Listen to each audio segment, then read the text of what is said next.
Assalamualaikum warahmatullahi wabarakatuh. Mari kita awali pertemuan kita dengan baca berdoa. Berdoa mulai.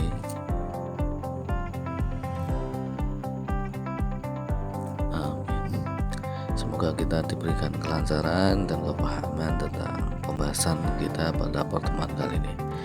Pada bab kita untuk saat ini, pertemuan yang ke-6, kita akan bahas tentang ERD atau Entity Relationship Diagram. Dari judulnya sebenarnya kita sudah tahu bahwa ini adalah sebuah gambar hubungan antar entitas. Gambar hubungan antar entitas. ERD ini merupakan salah satu dari bagian pembahasan dalam kajian kita tentang basis data. Jadi sebelum kita melangkah jauh tentang basis data, maka kita perlu untuk mengetahui tool-tool ataupun alat-alat yang digunakan untuk merancang basis data. Nah, salah satunya adalah dengan memahami apa itu ERD. Nah, basis data seperti sesuai dengan apa yang sudah kita sampaikan, apa yang sudah kita bahas, yang kita kirimkan pada bab sebelumnya adalah terdiri dari dua kata ya, basis dan data. Basis sendiri bisa diartikan sebagai sebuah markas atau gudang atau tempat berkumpul, sedangkan data adalah fakta yang mewakili suatu objek. Objek itu bisa banyak, bisa orang, bisa gedung, ataupun sesuatu kesatuan.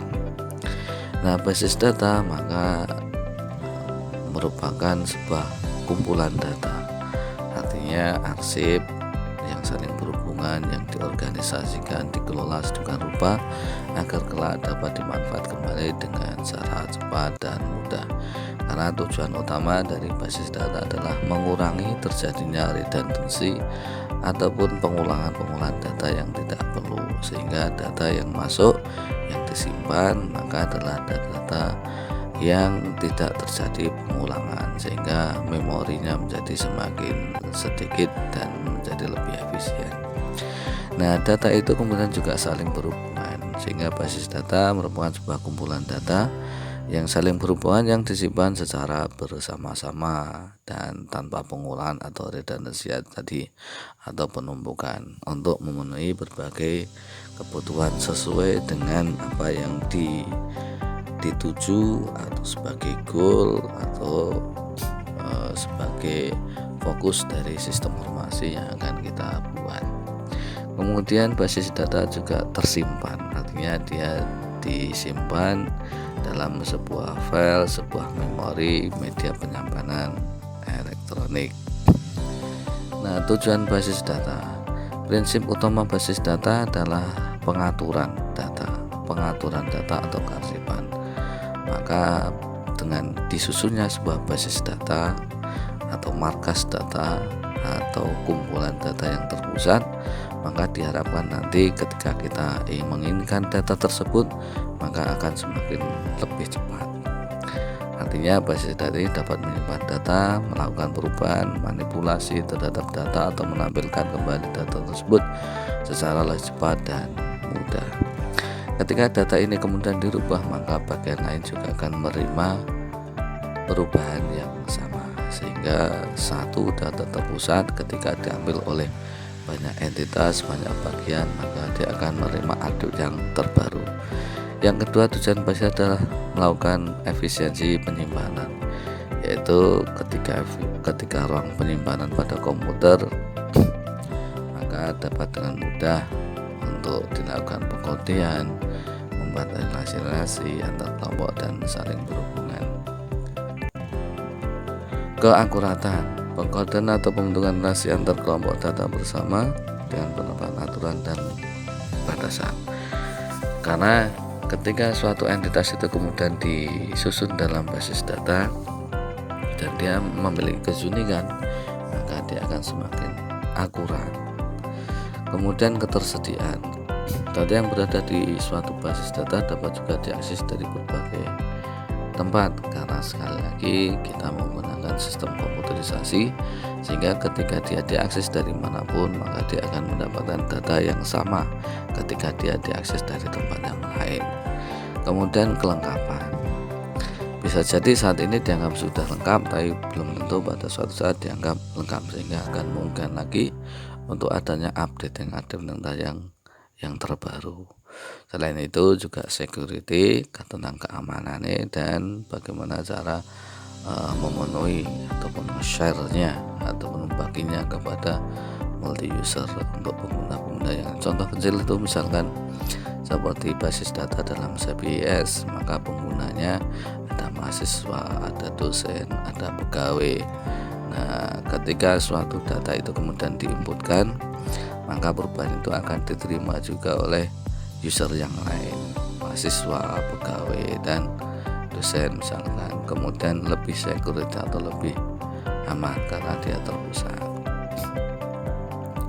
Kemudian basis data itu sebenarnya dikelola oleh sebuah database management system, yaitu sebuah paket program atau software yang digunakan agar memudahkan dan mengefisiensikan pemasukan, penghapusan, dan pengambilan informasi dalam database. Untuk memudahkan pengelolaan, maka kita menggunakan yaitu yang namanya database management system. Sebenarnya banyak yang bisa dipakai seperti MySQL, kalau yang paling umum mungkin pakai Microsoft Access gitu. Nah, database management system sendiri itu terdiri dari beberapa komponen, yaitu komponen hardware, yaitu berupa komputer dan bagian-bagian di dalamnya seperti prosesor, memori, hard disk, dan lain sebagainya. Komponen ini yang akan melakukan pemrosesan dan menyimpan basis data.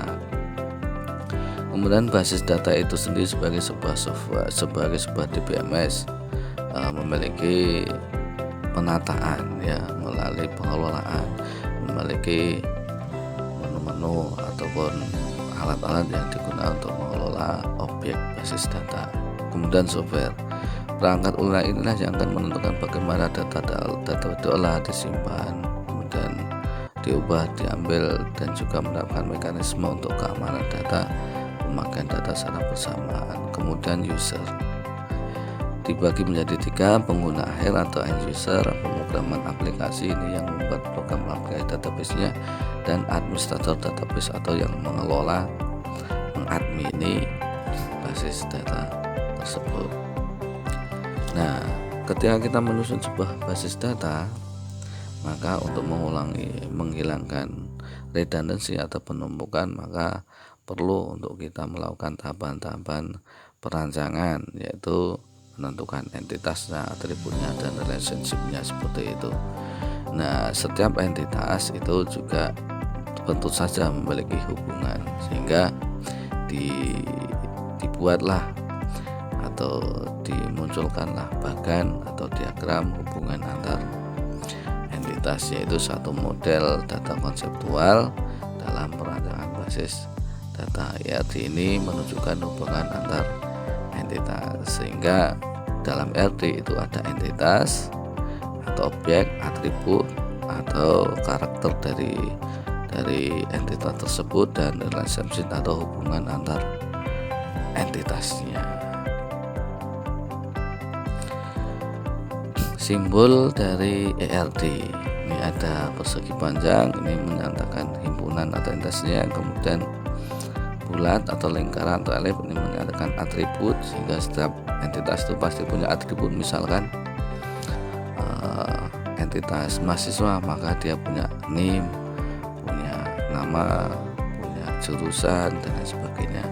Kemudian belah ketupat ini menyatakan relasi, misalkan mahasiswa mengambil mata kuliah, mahasiswa itu entitas, kuliah juga entitas, hubungannya adalah dalam bentuk belah ketupat, artinya mahasiswa mengambil mata kuliah atau sebaliknya juga.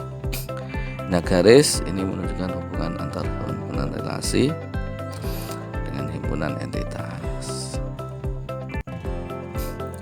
Tahapan pembuatan ERD yaitu 1. Melakukan identifikasi entitas apa sih yang nanti akan terlibat, menentukan atribut atau karakteristik dari setiap entitas itu, kemudian menentukan relasi antar entitasnya, dan melengkapi himpunan. Himpunan itu misalkan hubungan antar entitasnya, apakah satu one-to-one, misalkan satu mahasiswa mengambil satu jurusan, atau satu tuh banyak, satu ke banyak, when to many atau many to many dan seterusnya.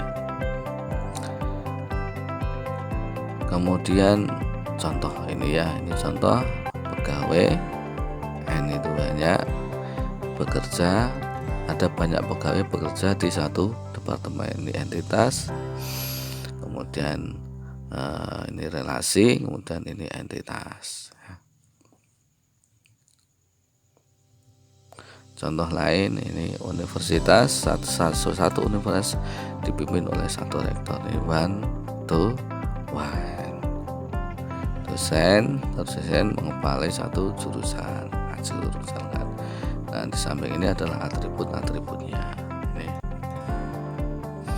Kemudian when to many, seorang bapak dipimpin, seorang bapak ya anak dipimpin oleh satu orang bapak, atau satu orang bapak memiliki banyak anak, atau dosen mengajar banyak mata kuliah, namanya one to many. Kemudian many to many, banyak to banyak, mahasiswa mengambil banyak mata kuliah, bukan mengajar. Kalau dosen, ini dosen harusnya, kalau mengajarnya salah ini ya. Mahasiswa mengambil banyak mata kuliah. Kemudian normalisasi data ya, untuk mendapatkan data yang tidak redundant tadi. Kalau kita kadang bertemu di lapangan, maka kemudian kita juga kadang menemukan data itu masih dalam bentuk gelondongan, atau misalnya dalam bentuk faktur dan sebagainya. Untuk itu maka agar kita mendapatkan data yang tidak menumpuk, maka kita ada tekniknya namanya normalisasi data, menormalkan data, yaitu proses untuk memperoleh properti-properti skema relasi, optimalisasi redundansi, dan menghilangkan anomali. Nah, tahapan normalisasi data itu kurang lebih ada 5, tapi biasanya sampai 2 atau 3 itu sudah normal, artinya sudah bisa dipakai dan tidak terjadi redundansi. Sehingga tahapan pertama namanya 1NF normalisasi form, 2NF, 3NF, BCNF namanya Boyce Code normalisasi form, 4 dan 5NF. Contohnya bentuk normal 1 seperti ini, yaitu ini tidak ada jenis set atribut yang akan berulang pada bernilai ganda. Artinya begini, semuanya sudah pada tempatnya. Ini misalkan nama mahasiswa, NIM, tanggal lahir dan sebagainya. Walaupun di sini masih ada pengulangan ya, karena ini baru bentuk normal 1. Sudah ada primary key-nya mahasiswa, ini primary key-nya ini ya. Tiap atribut memiliki satu pengertian. Tiap atribut dapat memiliki banyak nilai. Sebenarnya menggambarkan antara satu relasi yang terpisah ini ya. Mahasiswa ini atribut gitu, dan sebagainya ya. Nah, nanti di normal ketiga kita akan bagi-bagi menjadi beberapa tabel yang terpisah-pisah. Misalnya ada tabel mahasiswa, tabel mata kuliah, tabel nilai. Nah, bentuk normal kedua, atribut bukan kunci, memiliki ketergantungan fungsional yang sepenuhnya pada primary key. Ini misalnya dia kita pecah lagi, sehingga biar tidak terjadi redundansi tadi, tidak mengulangi nama mahasiswa tim lagi. Ini tim Joni, Johanna, tidak perlu menuliskan lagi, tapi dia sudah masuk ke dalam database mahasiswa, sehingga tidak ada pengulangan lagi atau redundansi.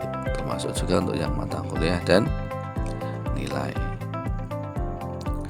Nah, bentuk normal yang ketiga ya, ini tadi ada pembobotan nilai di sini.